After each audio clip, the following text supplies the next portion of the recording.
خصوصاً علی افضلہم وخاتم النبیین محمد الامین وعلی آلہ وصحبہ اجمعین اما بعد فاعوذ باللہ من الشیطان الرجیم بسم اللہ الرحمن الرحیم۔ اے نبی، آپ سے پوچھ رہے ہیں چاند کی گھٹتی بڑھتی صورتوں کے بارے میں۔ قل ہی مواقیت للناس والحج، کہہ دیجئے یہ لوگوں کے لیے ایک اوقات کا تعین ہے، کیلنڈر ہے، اور حج کے لیے۔ اب دیکھو، آپ کو معلوم ہے کہ یہ اللہ تعالیٰ نے ایک کیلنڈر لٹکا دیا ہے، معلوم ہو گیا یہ چاند پہلی تاریخ ہو گئی۔ کچھ دنوں کے بعد آپ نے دیکھا، معلوم ہوتا ہے کہ اب ایک ہفتہ گزر گیا ہے، آدھا چاند ہو گیا ہے، 2 ہفتے ہو گئے، پورا چاند ہو گیا ہے، پھر نے گھٹنا شروع کیا۔ تو یہ گویا کہ لوگوں کے لیے اوقات کار کی تعین کے لیے، اور خاص طور پر سب سے اہم شے حج۔ اور یہ نوٹ کیجئے، صوم کے بعد حج، اور حج کے ساتھ قتال۔ حج وہ عبادت ہے جو ایک خاص جگہ پر ہو سکتی ہے، نماز ہر جگہ ہو سکتی ہے، روزہ ہر جگہ ہو سکتا ہے، عبادت اور ہر جگہ ہو سکتی ہے، اور زکوٰۃ ہر جگہ دی جا سکتی، حج تو وہی ہوگا۔ اور وہ تھا اس وقت زیر تسلط مشرکین کے، اور مشرکین کے تسلط سے نکالنے کے لیے قتال لازم تھا۔ اس قتال کے لیے صبر پہلے پیدا ہونا ضروری ہے۔ جو گھوڑوں کو روزہ رکھواتے تھے، پہلے خود روزہ رکھو۔ یہ ترتیب ہے، ربط ہے۔ صوم کے احکام، فوراً حج اور قتال کے احکام۔ یسألونک عن الأہلة قل ہی مواقیت للناس والحج ولیس البر بأن تأتوا البیوت من ظہورها ولکن البر من اتقی۔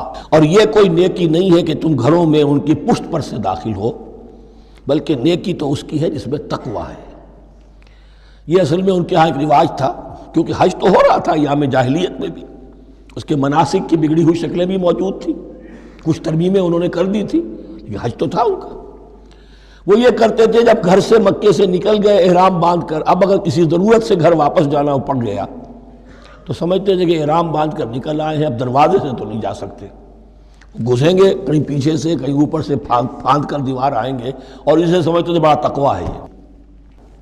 فرمایا یہ کوئی نیکی کی بات نہیں، یہ سرے سے نیکی نہیں۔ وَلَيْسَ الْبِرُّ، یہ ہرگز نیکی نہیں ہے ان تأتوا البیوت من ظہورها، کہ تم ان کے تم گھروں میں داخل ہو ان کے پچھواڑے سے، ولیکن البر من اتقی۔ اب یہاں اس پوری آیت کو ذہن میں رکھ لیجئے، آیت البر کے آخر میں لفظ تھا اولئک هم المتقون ولیکن البر من اتقی۔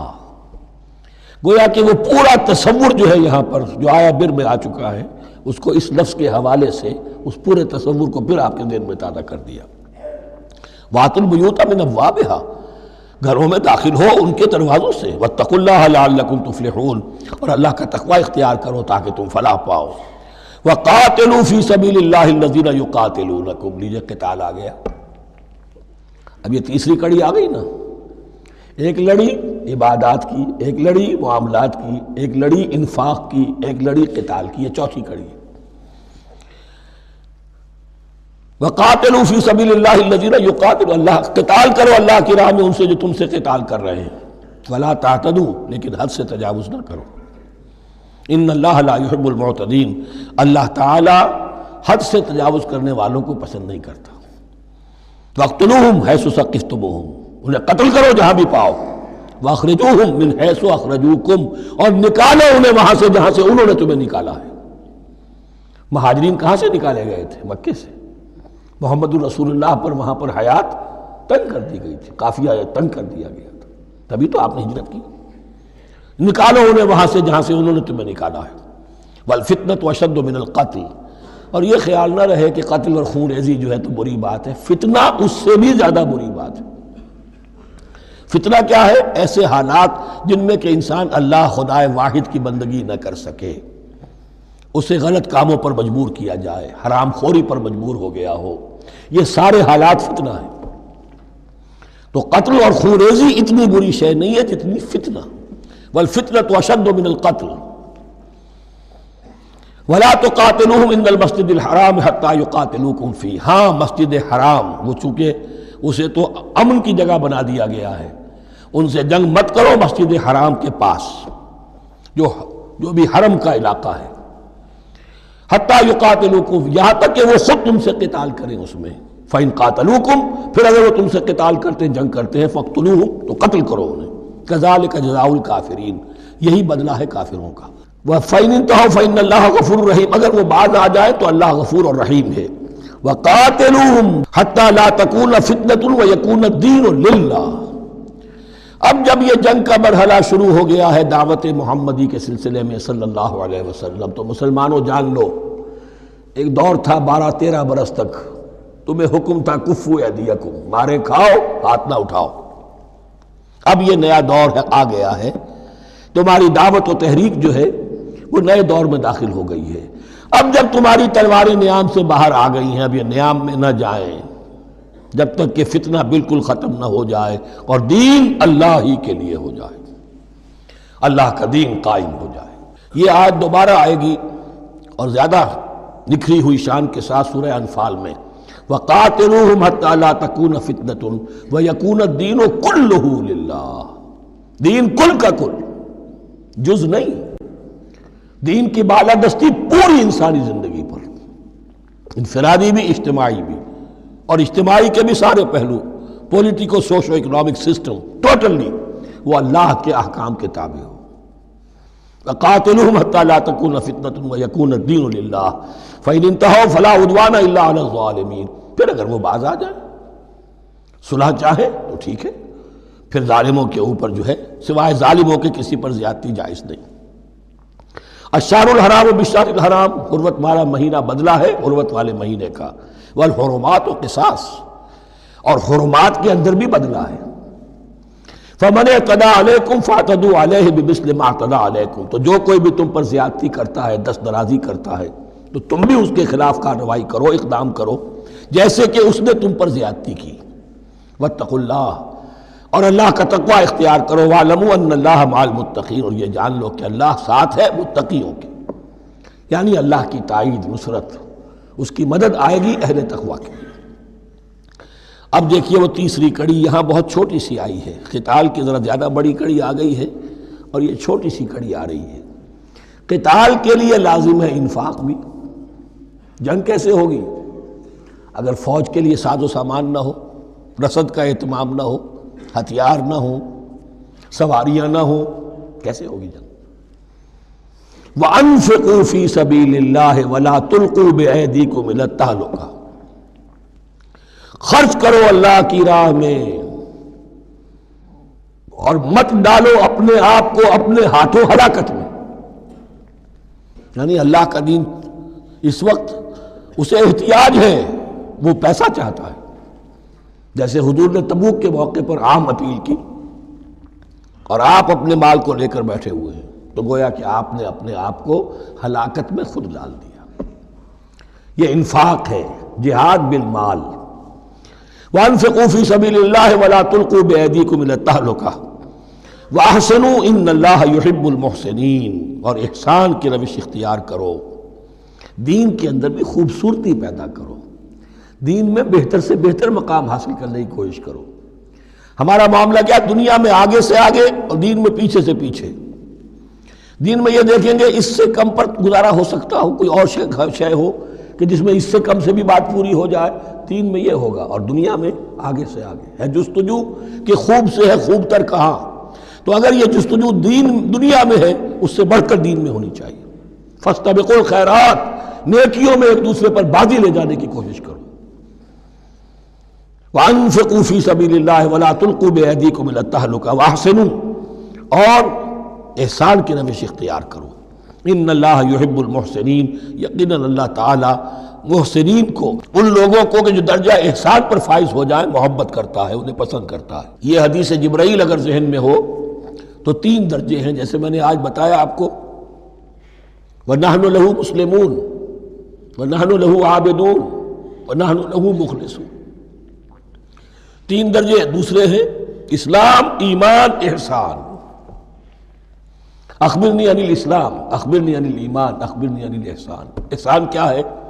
ان تعبد اللہ کانک تراہ فإن لم تکن تراہ فإنہ یراک۔ یہ سارے کام جو دین کے لیے کیے جا رہے ہوں، عبادت ہے، جہاد ہے، قتال ہے، ایسی کیفیت میں، ایسے اخلاص کے ساتھ، گویا کہ تم اپنی آنکھوں سے اللہ کو دیکھ رہے ہو۔ اور اگر تم اللہ کو نہیں دیکھ رہے تو کم سے کم یہ کیفیت تو تمہاری ہو جائے کہ تمہیں مستحضر رہے کہ اللہ تمہیں دیکھ رہا ہے. یہ احسان ہے. وَأَحْسِنُوا عام طور پر اس کا ترجمہ اس انداز میں نہیں کیا گیا ہے، اس کو اچھی طرح سمجھ لیجئے. ویسے یہ مضمون کھل کر آئے گا سورہ مائدہ میں. ان اللہ یحب المحسنین، یقیناً اللہ تعالیٰ محسنین کو پسند کرتا ہے. وَأَتِمُّوا الْحَجَّ وَالْعُمْرَةَ لِلَّهِ، اور حج اور عمرہ مکمل کرو اللہ کے لیے. اب جو عمرے کے لیے احرام تو باندھ لیا جائے گا مدینے سے 7 میل باہر نکل کر ہی. حج مکمل تو ہوگا جب طواف بھی ہوگا، وقوف عرفہ بھی ہوگا، سارے اس کے جو بھی مناسک ادا کیے جائیں گے. لیکن یہ کہ جو شخص بھی نیت کر لے حج کی یا عمرے کی تو پھر اسے مناسب کو مکمل کرنا چاہیے، کوئی کمی نہ رہے. فَإِنْ أُحْصِرْتُمْ، اگر تمہیں گھیر لیا جائے، روک دیا جائے، جیسے کہ سن 6 میں ہو گیا، صلح حدیبیہ کرنی پڑی، مشرکین مکہ اڑ گئے، نہیں داخل ہونے دیں گے. اگر تمہارا گھیراؤ ہو جائے فَمَسْتَيْسَرَ مِنَ الْهَدْيِ، تو جو بھی تم قربانی پیش کر سکو پیش کر دو. یہ دم احصار کہلاتا ہے کہ چونکہ اب ہم آگے نہیں جا سکتے، یہی ہمیں احرام کھولنا پڑ رہا ہے، تو دم احصار، یہ خون، یہ جو جانور اللہ کے نام پر ہم دے رہے ہیں، یہ اس کی ایک طرح کا کفارہ ہے. وَلَا تَحْلِقُوا رُؤُوسَكُمْ حَتَّى يَبْلُغَ الْهَدْيُ مَحِلَّهُ، اور اپنے سر اس وقت تک نہ مونڈو جب تک کہ وہ ہدی کا جانور جو ہے وہ محل تک، یعنی جو بیت الماء جہاں پر جا کر ذبح ہونا ہے وہاں پہنچ نہ جائے. جانور تو آپ نے بھیج دیے اور وہ رکاوٹ نہیں ڈالیں گے، اس لیے کہ ان کا گوشت تو ان کو کھانے کو ملے گا. لہذا جانور، لیکن یہ اندازہ کر لو کہ اب اتنا وقت گزر گیا ہے کہ وہ ہدی قربانی کا جانور جو ہے وہ پہنچ گیا ہوگا. ہدیم بالغ الکعبہ، وہ وہاں پر اس کی اپنے مقام پر پہنچ گیا. فمن کان منکم مریضا او بہ اذی من راسہ، تو جو کوئی بھی تم میں سے ہو بیمار یا اس کے سر میں کوئی تکلیف ہو، کوئی زخم ہو، اور اس کی وجہ سے یہ ہے کہ وہ حجامت کرانی ضروری ہو جائے، بال کاٹنے ضروری ہو جائیں، ففدیۃ من صیام او صدقۃ او نسک، تو پھر فدیہ دینا پڑے گا. اگر اس ہدی کے جانور کے کعبے تک پہنچنے سے پہلے تمہیں اپنے بال کاٹنے پڑے، حجامت کرانی پڑی، تو فدیہ ہوگا. یہ جو ہے دم جنایت کہلاتا ہے، یعنی ایک جو کمی رہ گئی ہے اس کی تلافی کے لیے. وہ سیام بھی ہے، روزے 3 دن کے، او صدقۃ او نسک، یا پھر یہ ہے کہ کوئی قربانی ہے، ایک جانور قربان کیا جائے، دم جنایت اس کو کہتے ہیں، یا صدقہ کیا جائے، 6 افراد کو کھانا کھلایا جائے. فَإِذَا أَمِنْتُمْ، پھر جب تمہیں امن حاصل ہو اور تم سیدھے جا سکتے ہو، بیت اللہ پہنچ سکتے ہو، فَمَنْ تَمَتَّعَ بِالْعُمْرَةِ إِلَى الْحَجِّ فَمَا اسْتَيْسَرَ مِنَ الْهَدْيِ، تو جو کوئی بھی فائدہ اٹھائے عمرے سے حج سے قبل، فَمَا اسْتَيْسَرَ مِنَ الْهَدْيِ، تو وہ ایک اور قربانی پیش کرے جو بھی اسے میسر ہو. اب یہ سمجھ لیجئے کہ حضور کی بعثت سے پہلے عرب میں رواج یہ تھا کہ ایک سفر میں حج بھی کرنا عمرہ بھی کرنا ان کے نزدیک حرام تھا. یہ توہین تھی کعبے کی. حج کے لیے 3 مہینے، شوال، ذوالقعدہ، ذوالحج، اور رجب کا مہینہ ان کے ہاں طے تھا عمرے کے لیے. عمرے کے لیے علیحدہ سفر کرو، اس کے لیے علیحدہ سفر کرو. لیکن شریعت محمدی میں جو آسانیاں کی گئی ہیں وہ یہ ہیں کہ ایک شخص، چونکہ اس ملت کو پھیلنا تھا بہت طویل علاقے پر، لوگوں کے لیے سفر آسان تو نہیں تھا، تو آپ ایسا کر سکتے ہیں کہ آپ جائیں اور عمرہ بھی کر لیں، حج بھی کر لیں.